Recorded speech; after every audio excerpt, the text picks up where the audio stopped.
Para tratar la última sección de esta unidad que refiere a calidad de democracia. El tema es que, así como en las anteriores estuvimos tratando diferencias de régimen político entre democracia y otras formas de régimen político, conforme la democracia se extendió a más países y se hizo más estable, empezó a discutirse más ya no solo en términos de si en un país hay democracia o no hay democracia, sino también en términos de calidad de democracia, o sea, qué tan bien funciona la democracia en un país o en otro. Entonces, el texto que tenemos ahora, que es este texto de Levin y Molina, texto de 2007, trata una propuesta sobre cómo medir calidad de democracia. El artículo de ellos está dedicado a esa propuesta, a repasar cuáles variables se podrían considerar. Es una propuesta para América Latina y entonces lleva a números, a poner en práctica el indicador, los indicadores para el resumen de índices sobre calidad de democracia, respecto a algunos de las dimensiones que ellos consideran. Así que el ejercicio de ellos es proponer una serie de cosas que pueden participar de la medida de calidad de democracia en América Latina y trae los números para algunas de esas dimensiones, como a título de ejemplo, con los valores de cada país respecto a eso. A su vez, para cada una de las dimensiones que proponen, discuten un poco cuál sería el sentido de esa dimensión y por qué indicadores específicos se podrían medir. Así que esto va a título de ejemplo de discusión de cómo medir calidad de democracia. En definitiva, modelos de cómo medir calidad de democracia distintos. El de estos autores es una propuesta que sirve para entrar al tema y meterse un poco en cuáles son los campos de discusión. Siempre calidad de democracia es un tema que termina llevado a números, o sea, la discusión está en qué cosas medir, cómo uno va a considerar mejor o peor un país en términos de calidad de democracia. Y después eso se lleva a números en un índice general que le va a ordenar los países de mejor a peor rendimiento. Así que lo que vamos a hacer con este texto es justamente eso, discutir las distintas dimensiones que ellos proponen y a su vez terminar ejemplificando algún resultado global en números. Y después vamos a estar repasando, y esto sí ya fuera de texto, la situación de Uruguay en el contexto mundial en relación a calidad de democracia, con un indicador específico que trae números completos, porque como decía, el artículo de Levin y Molina es más bien una propuesta de qué cosas medir. Por tanto, los números que trae no vienen dados para todos los indicadores que están proponiendo, para algunos simplemente hacen la propuesta, pero no traen los valores. Así que un ejemplo de índice terminado lo vamos a ver con un índice clásico después, con resultados para el conjunto del mundo.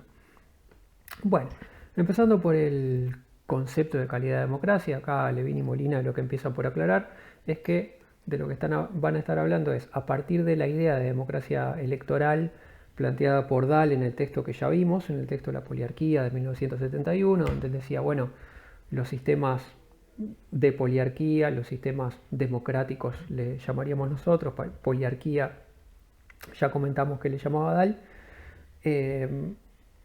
tendrían esta característica en función de la libertad para participar y de la libertad para la discusión en un país. Bueno, ese concepto de Dahl de democracia electoral es el que Levin y Molina van a aplicar para medir calidad de democracia. Lo que ellos dicen es, vamos a tomar como calidad de democracia el grado en el que se cumplen los requisitos de los que había hablado Dahl. O sea, el grado en que se cumplen las condiciones de democracia como un mecanismo electoral libre de elección de los gobiernos y la libertad para la discusión en la sociedad. En cambio, diferencian, no vamos a estar mezclando con calidad de democracia cuestiones como el grado en que los gobiernos son exitosos en las políticas que desarrollan. Y esto porque a veces se incluyen las mediciones de calidad de democracia, qué tan buenos resultados tiene el país en materia económica, social, etcétera, etcétera. Bueno, ellos dicen, no vamos a estar tratando ninguna de esas cosas como calidad de democracia. El tema de la efectividad de las políticas, qué tan efectivas son las políticas, qué tan exitosas son, qué tan buenos indicadores tiene el país en términos de cuestiones sociales en general, nosotros no lo vamos a estar mezclando. Nos vamos a remitir con calidad de democracia simplemente a cómo funciona el sistema propiamente político de elección y libertades básicas relacionadas con ese sistema. En función de eso proponen una serie de dimensiones con las cuales medirlas. Pensando en términos de la evaluación, ¿qué va a importar de esto para la evaluación? Simplemente, ¿cuáles son las dimensiones que ellos proponen y el concepto de cada una? O sea, lo que está indicado en negrita en las diapos. Vamos a tener acá arriba el nombre de la dimensión y la definición de la dimensión acá abajo. Cualquiera de las diapos tiene toda una lista de indicadores que ellos proponen de cómo este concepto se podría tratar de medir, de qué tipo de cosas podríamos considerar para tratar de captar este concepto.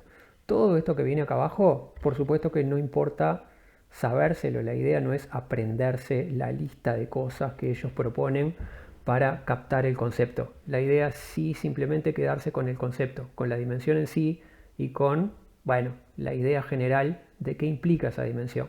Después lo otro son ejemplos, pero sí los ejemplos están tan interesantes tenerlos en cuenta para ver un poco más con la carne del asador de qué se trata esto y qué aspectos pueden estar discutidos acá. Pero por supuesto no es ni para memorizarse ni aprenderse esto como listas de cosas. Bueno, entonces, la primera de las dimensiones es la decisión electoral. Lo que estaría en juego acá es la libertad e igualdad para formarse opinión y para expresarla mediante el voto. ¿Qué cosas proponen ellos que podrían medirse para tratar de captar esto de que también está el país en calidad de democracia en el sentido de la igualdad para formarse opiniones y la libertad para expresar opiniones a través del voto? Bueno, por un lado, el sufragio universal. Si uno estuviera en estudios históricos, pensaría en qué porcentaje de la gente puede votar. Actualmente, cuando el voto está extendido al general de la población en el común de los países, lo que plantean ellos es, bueno, acá se podrían tener en cuenta ciertos detalles, por ejemplo, si pueden votar los nacionales que están en el exterior, el voto consular, por ejemplo, que Uruguay ha discutido muchas veces y no ha aprobado, y si los residentes extranjeros de larga data pueden votar en las elecciones del país o no. Acá Uruguay sí es un ejemplo de país donde los extranjeros, después de un cierto tiempo de estar en el país, pueden acceder a los derechos para votar. Hay países en los que, por más que lleves tiempo ahí, no se adquieren derechos a voto o bien se adquieren luego de periodos extremadamente extensos. Un segundo factor, el de las elecciones libres e imparciales, incluye si la postulación es libre o si debe hacerlo la cúpula partidaria. Esto va a el funcionamiento de las candidaturas de los partidos. Acá ellos estarían considerando de mayor calidad en términos de libertad en el mecanismo de elecciones si cualquier persona del partido puede participar en la competencia en las elecciones por el partido o si para ser candidato del partido te tiene que nombrar forzosamente la cúpula partidaria. Otra cosa que ellos proponen considerar es la frecuencia de las elecciones. Por esto de que en los países a veces hay bastante variación respecto a cuánto dura el periodo de gobierno y en algunos países las constituciones han puesto periodos de gobierno bastante largos. Acá entonces ellos proponen que el periodo sea cuanto más breve mejor y entonces considerar medir como de mayor calidad si tenés un periodo de gobierno más acotado y vuelve a haber elecciones en menos años que si tenés un periodo mucho más extenso. Acá, por ejemplo, los países andan entre 4 hasta a veces 7 años de gobierno entre elección y elección. Otra cuestión a considerar sería la de la libertad de prensa y la de las múltiples fuentes de información. Acá proponen usar el índice internacional de Freedom House sobre esto. Y agregan otras cosas que podrían estar relacionadas con el funcionamiento de esta variable. Una de las que ellos proponen agregar es la igualdad de recursos cognitivos, o sea, en qué medida la gente está capacitada para entender de igual manera el proceso electoral como tal. Y acá lo que propone, acá la pregunta es, ay, ¿cómo yo me pongo a medir qué tanto la gente tiene recursos cognitivos para formarse opiniones políticas de cara a una participación en los procesos de decisión política de los que estamos hablando? Y ellos proponen tomar como un posible indicador proxy de esto, como una forma de aproximarse a esta idea, la cantidad de gente que termina secundaria. Y considerar, bueno, esto yo no lo puedo medir directamente, una forma de tratar de aproximarme a esa idea sería cuánto de la población terminó secundaria, para ver cuánto de la población está en las mejores condiciones posibles para formarse opiniones libremente de cara a procesos electorales. A su vez, una complementaria que proponen tomar también es el grado de tolerancia que hay en la sociedad. Esto implica la actitud ante las minorías, y acá apuntan que, por ejemplo, esto ya que ellos están escribiendo para América Latina, que acá la situación podría ser distinta en el tipo de cosas más cruciales entre América Latina y Europa. En Europa importa mucho respecto al grado de tolerancia en la sociedad como parte del clima democrático, la actitud ante diferencias de etnia, raza, minorías étnico-raciales. Ellos plantean, bueno, en América Latina la situación es distinta. El problema del racismo en América Latina es menor, en tanto las sociedades de América Latina han sido históricamente más multirraciales que las europeas. Y en cambio apuntan, quizá en América Latina sería más crucial medir otro tipo de cuestiones que en los países desarrollados tienen ya otro tratamiento, como asuntos de diversidad sexual.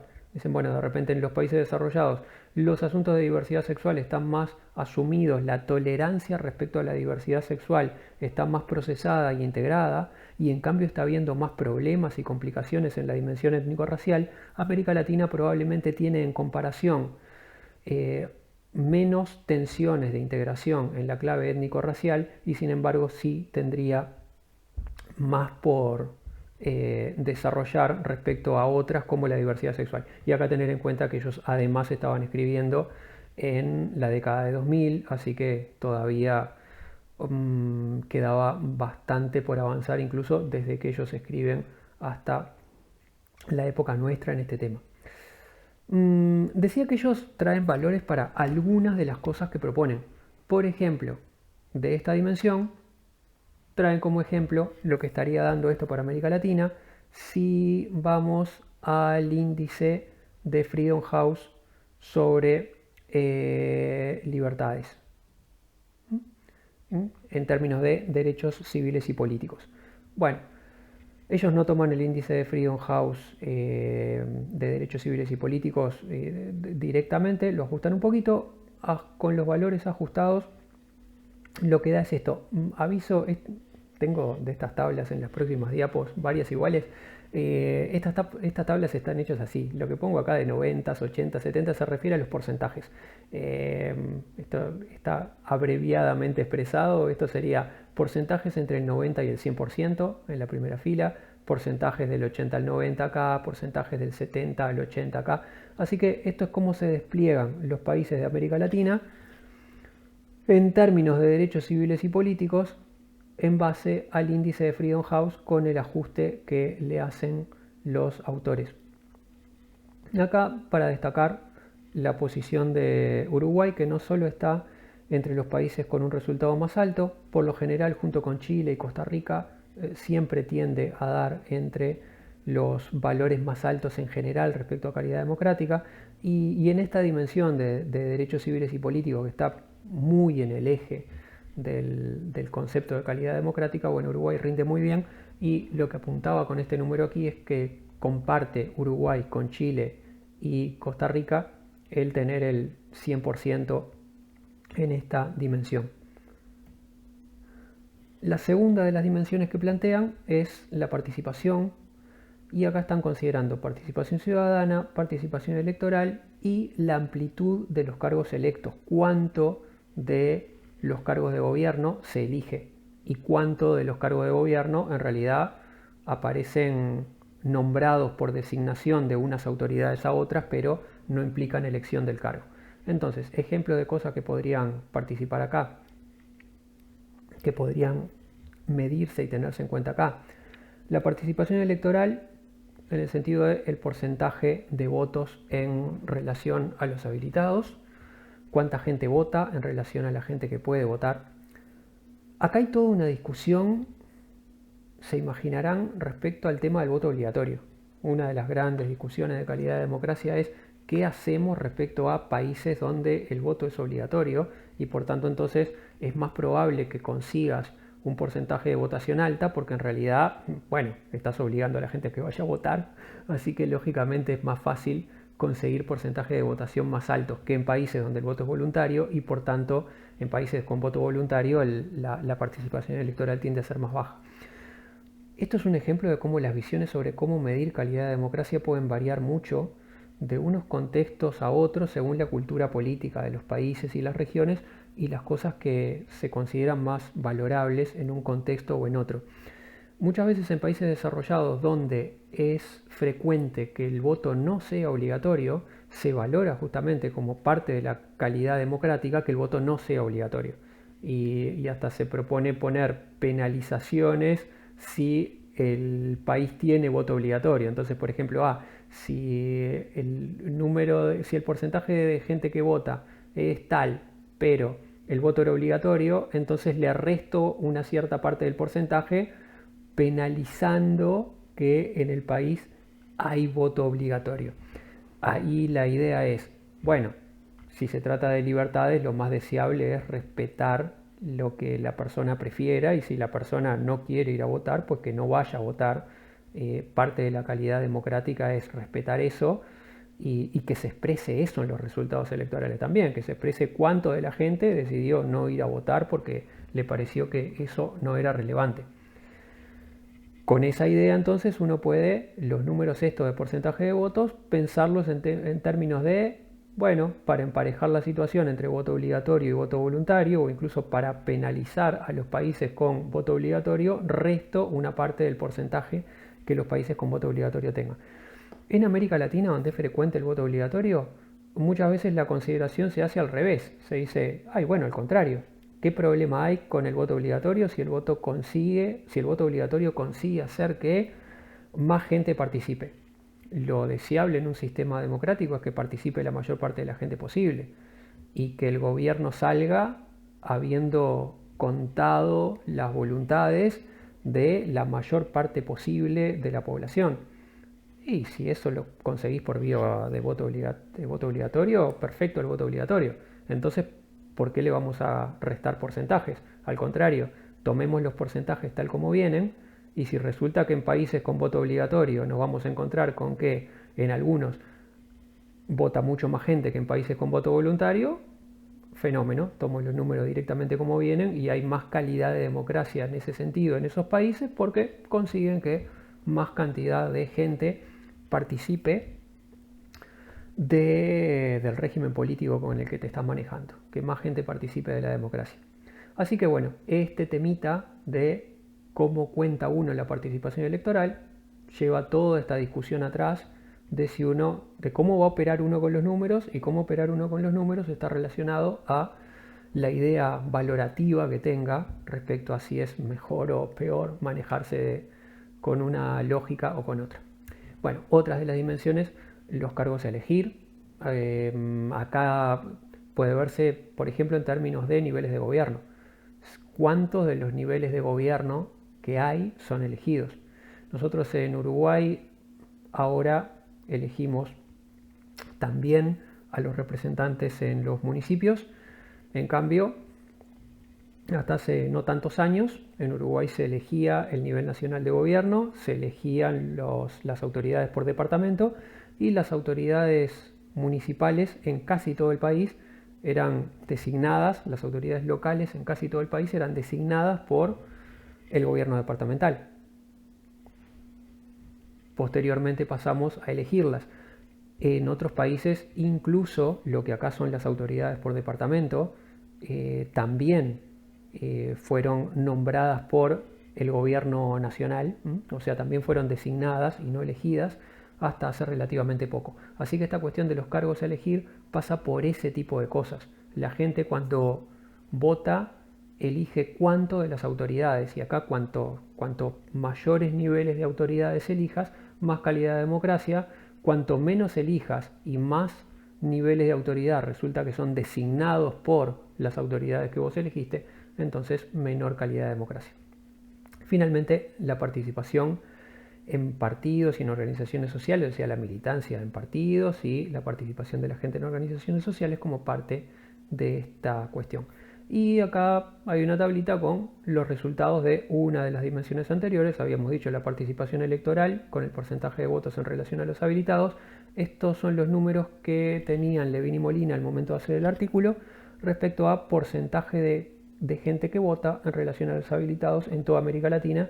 Y acá Uruguay no solo es el que mejor da, sino el que mejor da con gran diferencia, con 90 y tanto por ciento de participación electoral, cuando los países de América Latina mejor situados sin ser Uruguay andaban en 70 y pico por ciento y de ahí para abajo.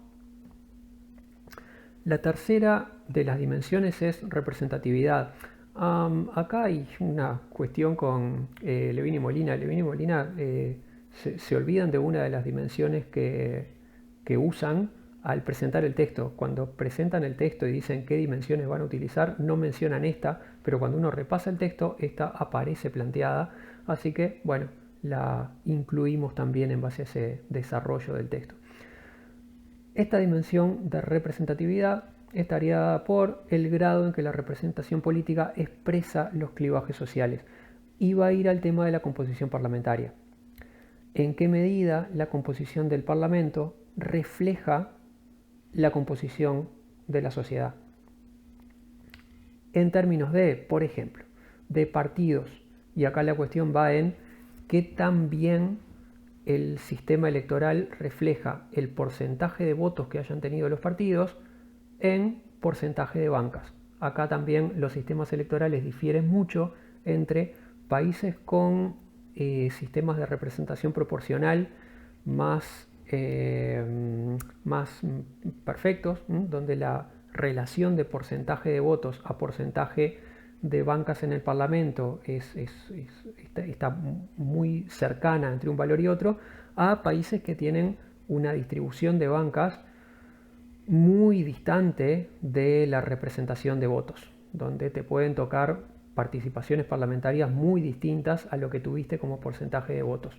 Bueno, acá entonces la idea es considerar de mayor calidad democrática la mayor relación entre votos del partido y bancas en el Parlamento, o sea, considerar que cuanto más se acerque el sistema a la idea de representación proporcional, mejor calidad tendrá. Lo mismo puede verse en términos sociales en cuanto a la composición étnica.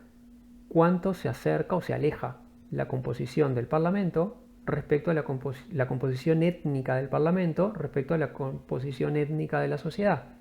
Lo mismo en términos de género, algo que se ha hecho muy habitual medir en las últimas 2 décadas para acá, o en términos de clases sociales. Y ellos traen el ejemplo de la composición de los parlamentos en cuanto a proporcionalidad de género. De vuelta, estamos situados acá en la década de 2000 y Uruguay estaba entre lo peor de América Latina respecto a esta variable, entre los menos representativos en términos de proporcionalidad de género. Y en esto, si bien desde entonces hasta ahora hubo momentos en que Uruguay mejoró algo, en términos generales en la situación respecto al conjunto de América Latina, Uruguay ha seguido siendo débil en esto, al revés de las dimensiones más de derechos civiles y políticos del sistema, donde vimos que daba muy bien. La cuarta dimensión es la responsabilidad de las autoridades en distintos sentidos. Esto sería el grado en que el gobierno es efectivamente responsable de su desempeño ante tres tipos de cosas: ante el poder legislativo y judicial, ante los electores y ante la sociedad civil en general. Teniendo esto como concepto, pasamos de vuelta, como siempre hace el texto, a la pregunta: ¿cómo podríamos aproximarnos a captar con datos que existan este tipo de cosas? A la primera, ¿en qué medida el Ejecutivo es responsable respecto al Poder Legislativo y al Poder Judicial? Plantean como ejemplo fijarse el grado de equilibrio entre los poderes, qué tanto el Poder Judicial y el Poder Legislativo pueden controlar y contrapesar la acción del Poder Ejecutivo, o asuntos como la corrupción, la percepción de corrupción que la población tenga, y esto es captable a través de encuestas. A su vez, la dimensión de responsabilidad vertical, la horizontal era entre los distintos poderes, la vertical sería entre el gobierno y los electores. Acá todas las dimensiones que ya estuvieron comentando antes de funcionamiento del sistema electoral hacen a esta misma dimensión, pero ellos agregan, además de todas esas que se repetirían acá como asunto a considerar, algunas otras que se podrían tener en cuenta. Ellos apuntan el tema de si hay reelección o no hay reelección, y acá destacan ellos, bueno, acá nos metemos en un tema que ha merecido debate. Muchas veces se ve la reelección de manera negativa como problema, y ciertamente lo es, en tanto el perpetuar a una persona a cargo del lugar de más poder en un país puede generar problemas en términos de transparencia, etc. No obstante, ellos dicen, en términos de responsabilidad del gobierno, puede ser positivo que haya posibilidad de reelección, porque en definitiva eso hace que quien gobierna gobierne sabiendo que en las próximas elecciones puede ir a medirse de vuelta y tener un testeo con la ciudadanía a ver si se lo vuelve a aprobar o no. Y acá plantean, si no hubiera ninguna posibilidad de reelección en absoluto, como puede darse en algunos países, y eso puede llevarse a que el que gobierna, gobierne, para decirlo en pocas palabras, haciendo cualquier cosa, porque total sabe que es su última posibilidad en el ejercicio del gobierno, y después de eso ya no va a seguir compitiendo por el mismo nivel de jerarquía. El estar expuesto a la reelección llevaría a ser un gobierno más responsable, porque te está jugando la reelección en la próxima. De todas maneras, apuntan ellos, nosotros iríamos por considerar algún periodo de reelección posible, porque nos da esa posibilidad, por ejemplo, que pueda ser reelegido, aunque sea una vez más. De todas maneras apuntan, esto es un tema discutido y depende de la visión de los distintos autores de qué manera solucionarlo.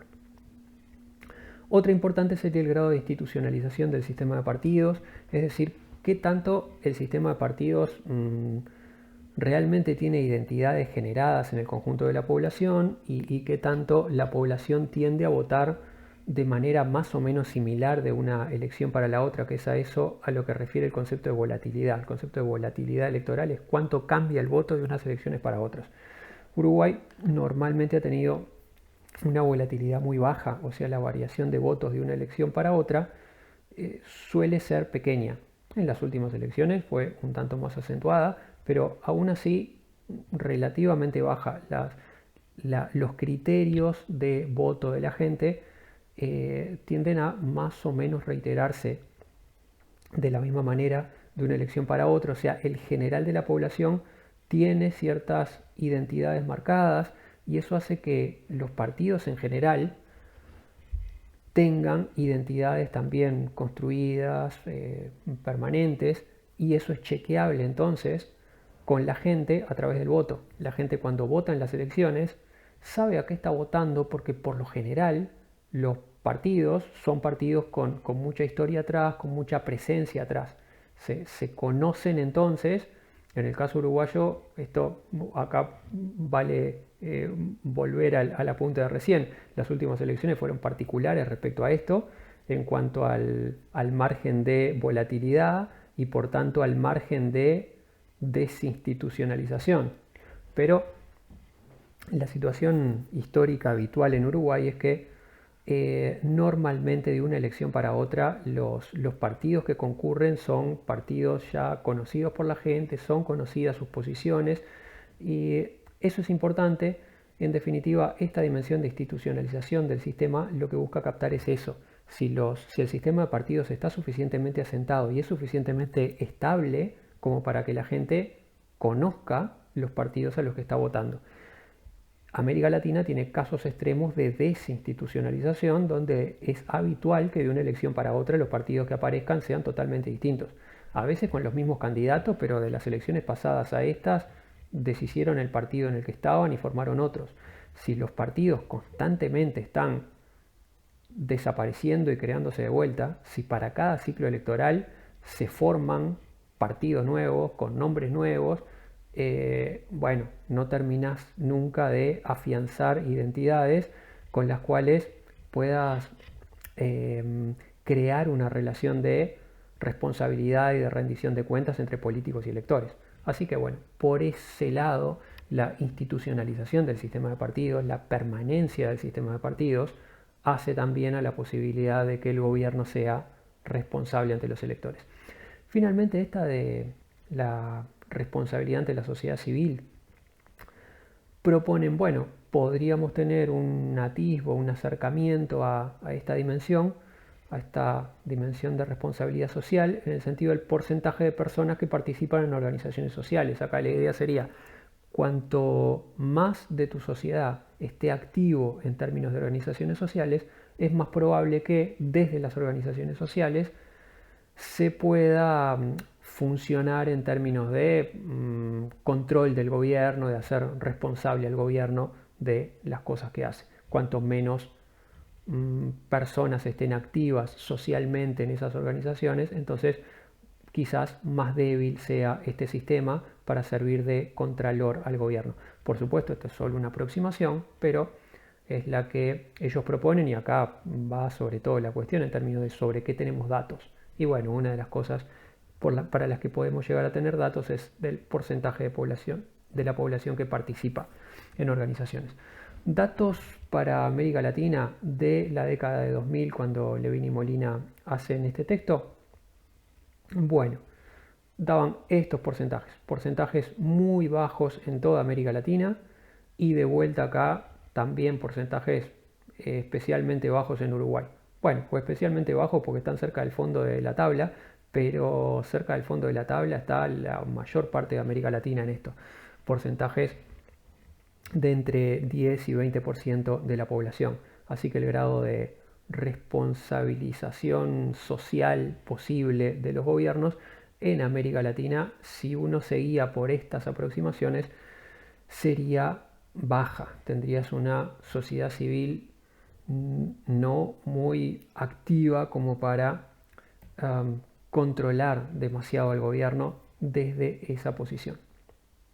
La quinta de las dimensiones es la respuesta a la voluntad popular y esto tiene que ver con el grado en que el voto influye sobre las políticas, eligiendo gobernantes o eligiendo políticas, por ejemplo, cuando votás a través de mecanismos de democracia directa, donde decidís cosas directamente y ahí no estás eligiendo gobernantes.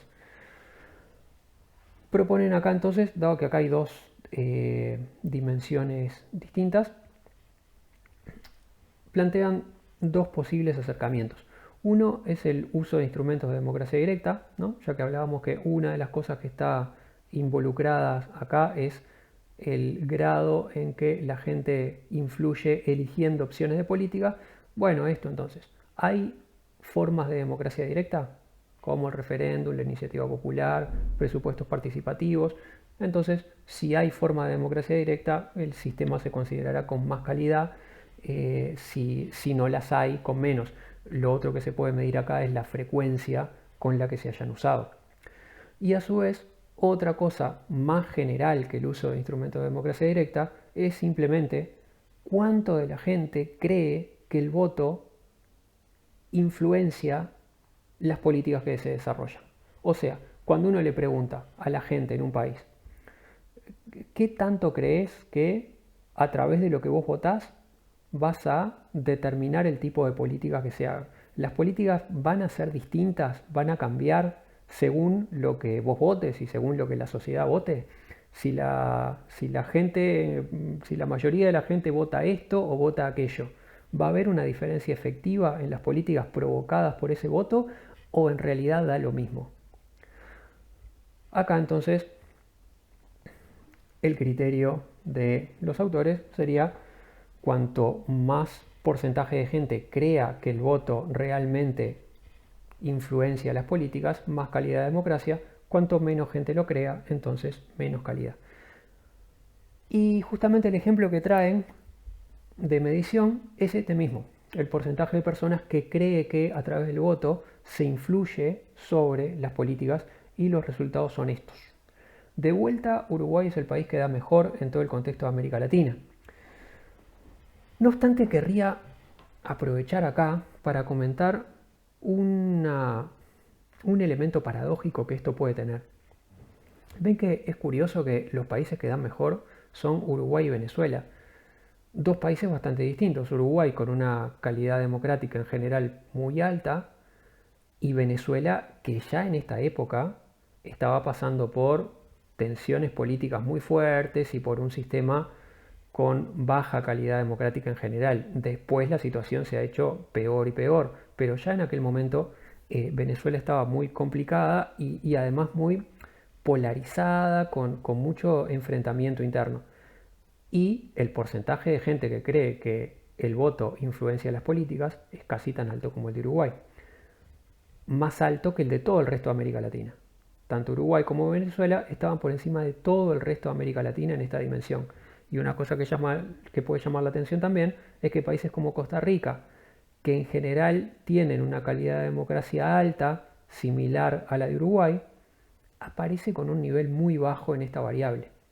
Entonces, yo creo que acá el problema es que hay un elemento paradójico que está filtrado en esto, y es el grado de amplitud de espectro que hay en las opciones.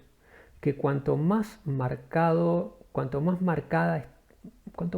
esté en el espectro de opciones con posibilidad de ganar las elecciones, un perfil más fuertemente de izquierda, más fuertemente de derecha, opciones que la gente identifique claramente como muy distintas, entonces es más probable que la gente diga que el voto va a influenciar las políticas.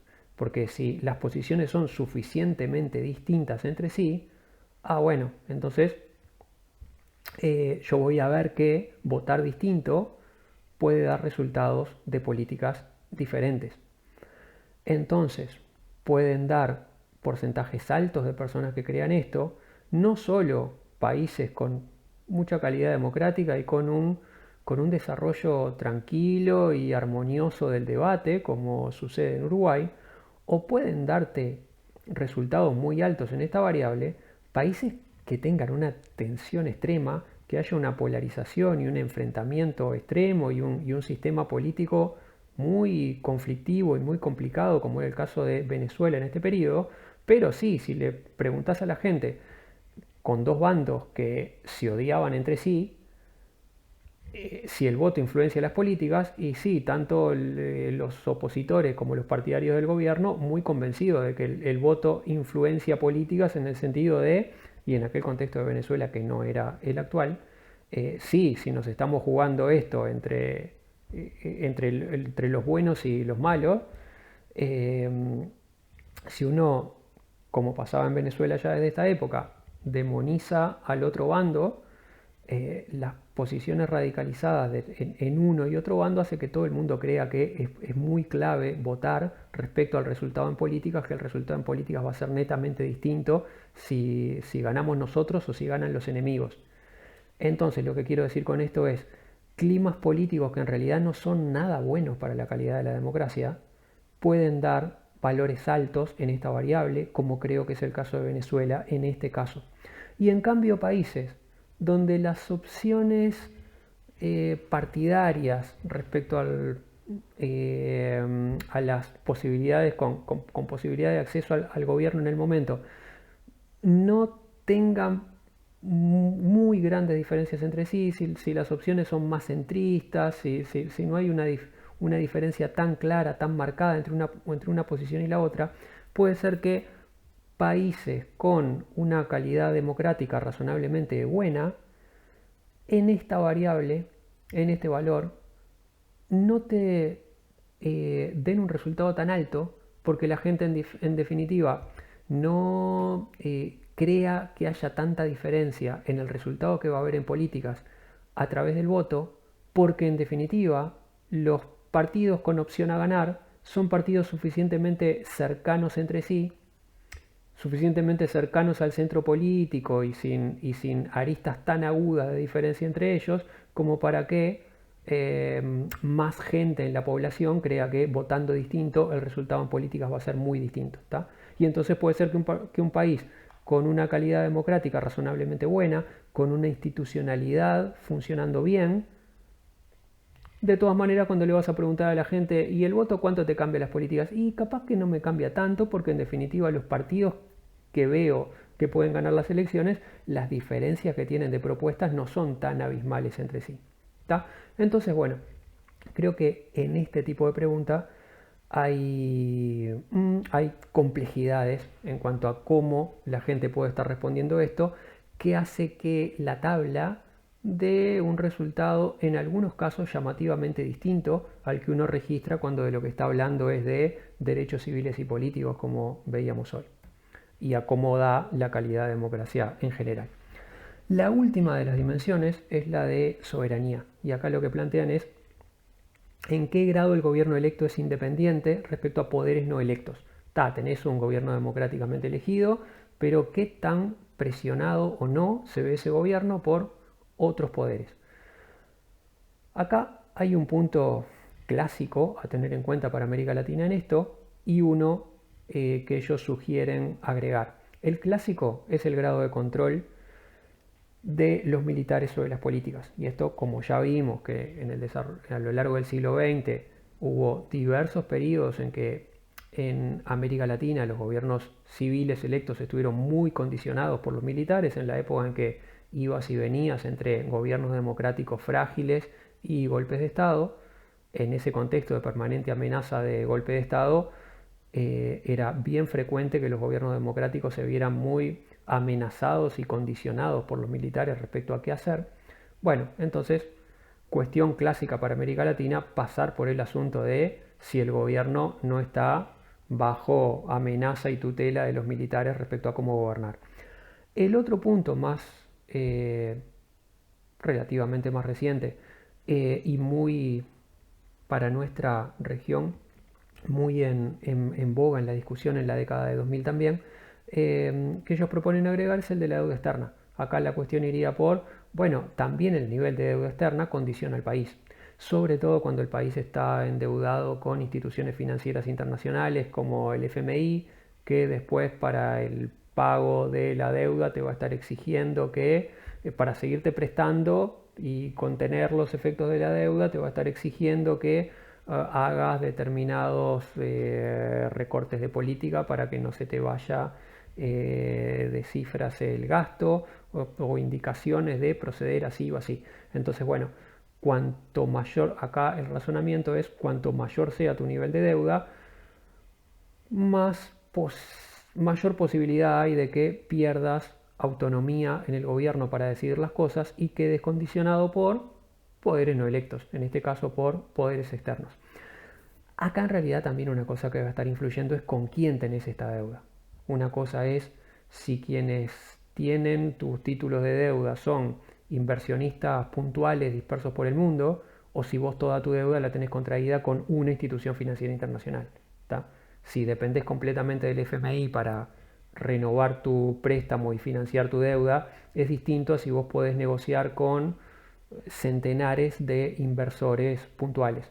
Entonces, bueno, los efectos prácticos de esto pueden ser distintos, pero en principio acá la idea de los autores es, en función del nivel que tenga la deuda, puede pensarse que la soberanía del gobierno está limitada y por tanto irá un tanto menos de calidad democrática. El valor que ellos implementaban de esta dimensión era justamente el de soberanía económica, nivel de deuda, porcentaje de deuda en el año que ellos tuvieran de la década para registrar, y esto era lo que daban los países en ese momento. Resultado general, porque Levin y Molina cierran con un saldo general de cómo quedarían ubicados los países en cuanto a porcentajes de calidad democrática de 0 a 100. Ya habíamos dicho al inicio que Uruguay solía dar muy bien en las clasificaciones generales junto con Chile y con Costa Rica, y esta es la situación global resultante. Los países con mejor calidad democrática en América Latina, con los valores manejados por Levin y Molina, serían en ese orden: Uruguay primero y Chile y Costa Rica después, como los países en un nivel más alto. Quería pasar de todas maneras, y ya saliéndonos del texto de Levin y Molina, y esto solamente como complemento para agregar, pasar un poquito por qué dan índices de calidad de democracia que se manejan a nivel mundial para todos los países del mundo y con valores definitivos, o sea, no una prueba como ensayan Levin y Molina con los números para alguno de los indicadores, sino índices sistemáticos que recogen todos los números correspondientes a la serie de variables que manejan, las resumen en un indicador general y organizan a todos los países del mundo en función de eso. El ejemplo que tenía acá para mencionar era el de Economic Intelligence Unit con los valores de 2015. Este es un índice de calidad de democracia que se registra sistemáticamente, así que tiene valores para distintos años. Estos son los valores de 2015 y esta era la situación de América Latina en 2015 para este índice. Y este índice clasifica, además de que ordena a los países por su resultado numérico, igual que Levin y Molina, los reúne en realidad en 4 categorías: democracias plenas, democracias imperfectas, o sea, regímenes democráticos que no llegan a un nivel de rendimiento en calidad democrática alto; regímenes híbridos, los que están prácticamente a mitad de camino entre democracia y autoritarismo por su muy bajo nivel de calidad democrática; y regímenes autoritarios, los que ya de plano no tienen características democráticas. Para América Latina, este índice en 2015 daba a Uruguay como la única democracia plena de la región.